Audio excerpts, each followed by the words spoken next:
మహేశ్వరకు 2 పదవులు ఉన్నాయి, ఏ పదవి వదులుకుంటాడంట. మరి మనకు పెడుతుండక్క చిక్కు. సరే నో ప్రాబ్లం, ఇవ్వద్దని చెప్పు. పార్టీలు ఇవ్వకండి, గవర్నమెంట్ ఇవ్వకండి. మరి 2 పదవులు ఒక అన్న అనుభవించినప్పుడు మరి ఈరోజు పీసీసీ వదిలేసి ముఖ్యమంత్రి వారిలో ఒకటే పదవులు ఉన్నారు కదా. మరి మహేష్ అన్నని ఒక త్యాగం చేసి ఏ మహిళకన్నా ఇవ్వమని చెప్పండి. 33% మహిళలని ఎంకరేజ్ చేస్తుంది సోనియా గాంధీ గారు, రాహుల్ గాంధీ గారు, ఖర్గే గారు, కేసీ వేణుగోపాల్ గారు, అల్కలమ్మ గారు. నేను ఇది మా అధ్యక్షుల దృష్టికి కూడా తీసుకెళ్ళిన.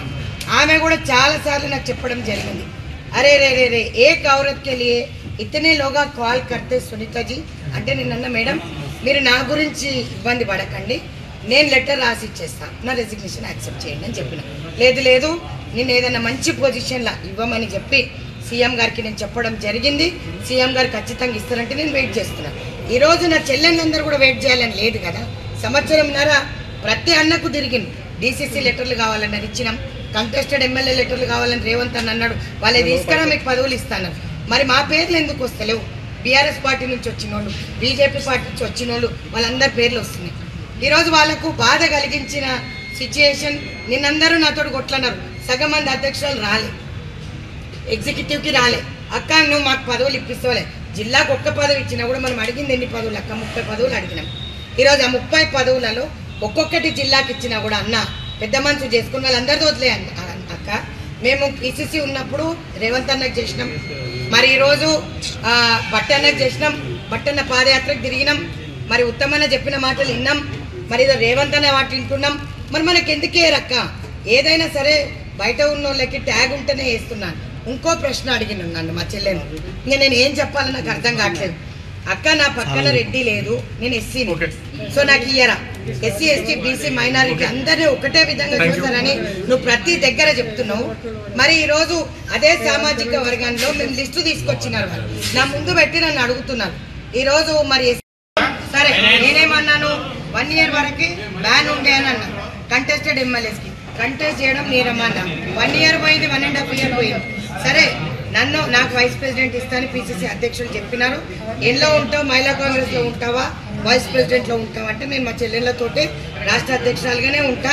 నాకు ఎప్పుడన్నా రేవంత్ అన్న నాకు పదవి ఇస్తే ఆ రోజు నేను పదవి అలంకరించడానికి పోతా, నాకు సంబంధం లేదు. ఇవ్వకున్నా పర్వాలేదు, పార్టీ కోసం పనిచేస్తా. నన్ను లాగేయాలని, మహిళా కాంగ్రెస్ అధ్యక్షురాలుగా లాగేయాలని కూడా గతంలో చర్చలు జరిగినాయి, లెటర్లు కూడా రాసిండ్రు. నేను ఒక్కటే మాట చెప్తున్నా, ఆ రోజు కూడా చెప్పినా, రేవంత్ అన్నకి ఈరోజు కూడా చెప్తున్నా, అన్న నువ్వు ఒక్క సైగ చెయ్యి, నీ మీద ప్రేమతో నేను రాసి ఇచ్చేస్తాను, అంతేగాని మమ్మల్ని అవమానపరచొద్దని చెప్పి నేను చెప్తున్నా. ఈ హ్యూమిలియేషన్ హరాస్మెంట్ నన్ను చేయొద్దు దయచేసి. నన్ను వెళ్ళిపోమంటే ఇప్పుడు వెళ్ళిపోతా. ఒక కాంగ్రెస్ కార్యకర్తగా బ్రతుకుతా, కాంగ్రెస్ కార్యకర్తగా చచ్చిపోతా, కానీ కాంగ్రెస్ వదిలి పోను. నెంబర్ 1. నెంబర్ 2, నేను ఒక పెద్ద టీం లీడ్ చేస్తున్నాను ఫ్రంటల్ ఆర్గనైజేషన్లో. ఈ పెద్ద నాయకులు ఏం మాట్లాడుకుంటారో నాకు తెలియదు. మేము ఈరోజు ఆ నాయకులందరికీ కూడా కృషి చేసి మహిళా కాంగ్రెస్లో ఉన్న చెల్లెళ్ళందరూ కూడా తిరగడం జరిగింది. డోర్ టు డోర్ క్యాంపెయినింగ్ చేసి తిరిగితే ఆ రోజు అన్న వ్యవసాయ శాఖ మంత్రి తుమ్మల నాగేశ్వరరావు గారు అన్నారు, మీ మహిళల వల్లనే మేము ఈరోజు విజయం పొందినామమ్మ అంటే మాకు చాలా సంతోషంగా అనిపించింది. అందరూ కొలువు తీలిన ప్రభుత్వంలో అందరినీ సన్మానం చేసినాం, అందరిని అడిగినాం. ఈరోజు ప్రతి ఒక్కరు కూడా ముఖ్యమంత్రి గారు అడిగితే వెయ్యాలని. ముఖ్యమంత్రి గారికి మాకు ఇక్కడ గ్యాప్ లేదు, మరి మధ్యలో ఉన్న వాళ్ళు ఫోన్లు ఇవ్వరు. కానీ నేను ఒక్కటి ముఖ్యమంత్రి గారికి చెప్తుంది, కార్యకర్తలు బలోపేతం కావాలంటే అన్న మీరు మమ్మల్ని కలవాలి, మేము వస్తా అంటే మమ్మల్ని రానివ్వండి. అపాయింట్మెంట్ తప్పుగా పరిగణిస్తారు కాబట్టి నేను మీ అపాయింట్మెంట్ చాలాసార్లు అడగడం జరిగింది. ఇప్పుడు కూడా ఫోన్ చేసిన, నాదేమైనా తప్పు ఉంటే చెప్పండి అన్న, కానీ నా శిక్ష నా చెల్లెళ్ళకి వేయకండి దయచేసి. ఏ అన్న, ఏ ఎమ్మెల్యే అన్నా, ఏ ఎంపీ అన్నా ఈరోజు కార్యవర్గంలో కూడా ఎంపీలు ఎమ్మెల్యేలు ఏఐసిసి సెక్రటరీలకు ఇస్తుంటే వాళ్ళకి బాధ అనిపిస్తుందో అని చెప్తున్నారు. వాళ్ళకి నా దృష్టికి తీసుకొచ్చారు. ఈరోజు ఏఐసిసి సెక్రటరీలకి ఎంపీలందరికీ వాళ్ళ నియోజకవర్గంలో చూసుకోమనక్క, ఎంపీలు అయిపోయినారు, మళ్ళా వచ్చి పీసీసీ కార్యవర్గంలో కూర్చుంటే ఎందుకక్క ఆ కార్యకర్తలు లేరా అని అడుగుతున్నారు. మరి ఎవరు సమాధానం చెప్పాలి దీనికి? నేనేం సమాధానం చెప్పాలి? ఈరోజు సంవత్సరంన్నర నుంచి ఒక్క మార్కెట్ యార్డ్ కాదు కదా, ఒక చిన్న మెంబర్ కూడా మాకు వేయలేదక్క. మరి మీరు ఎవరిని అడగాలి? మేము రేవంత్ అన్న చెప్తే పని చేయలే, మహేష్ అన్న చెప్తే పని చేయలే, సునీతారావు చెప్తే పని చేసినాం. సునీతారావు కోసం ఉరికొచ్చినాం. ఈరోజు సునీతారావుని మేము నిలదీస్తున్నాం అంటున్నాం. నేను కూర్చోవాల్సి వచ్చింది, ఎందుకంటే గత్యంతరం లేదు. నేను ముఖ్యమంత్రి వర్యులకు ప్రాధేయపడి చెప్పినాను, ఈరోజు కులగణన చేసినాను, బీసీలకు పెద్దపీట వేసినామన్నా మరి మహేష్ అన్న అదే మాట అంటలేడు కదా. మరి అదే అంటున్నాడు మహేష్ అన్న, సీఎం గారు ఏ లిస్ట్ ఇస్తే అది నేను తీసుకెళ్తా అంటున్నాడు.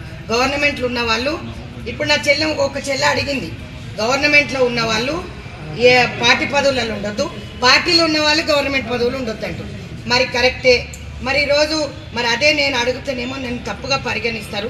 పనిచేసింది మెడ్చల్ అధ్యక్షురాలు, ఇగో 25 ఏళ్ళు ఈమె పనిచేసింది. ఇట్లా అధ్యక్షురాలు అందరూ ఉన్నారు అక్కడ, వాళ్ళందరూ నాతో కొట్లాడడం జరిగింది. నేను ఒకటే మాట నేను మళ్ళీ అభ్యర్థిస్తున్నా అందరితోటి, నేను ధర్నాలు ఎప్పుడు చేయదలుచుకోలేదు పార్టీ మీద. పార్టీ ప్రోటోకాల్ పాటిస్తా, కానీ వీళ్ళ దానికి నేను సమాధానం ఇవ్వలేను. నేనేం సమాధానం ఇవ్వాలి చెప్పండి. ఈరోజు నిన్న ఆర్టీఐ దాంట్లో కూడా ఒక్కరంటే ఒకరు మహిళా కాంగ్రెస్కి రాలే. చైల్డ్ కమిషన్లో కూడా మరి ఈరోజు వాళ్ళు అడుగుతున్న ప్రశ్న, ఇది నేను అడుగుతున్నది కాదు, నా చెల్లెని అడిగి. ఈరోజు మహేష్ అన్న 2 పదవులు తీసుకున్నాడు అందులో.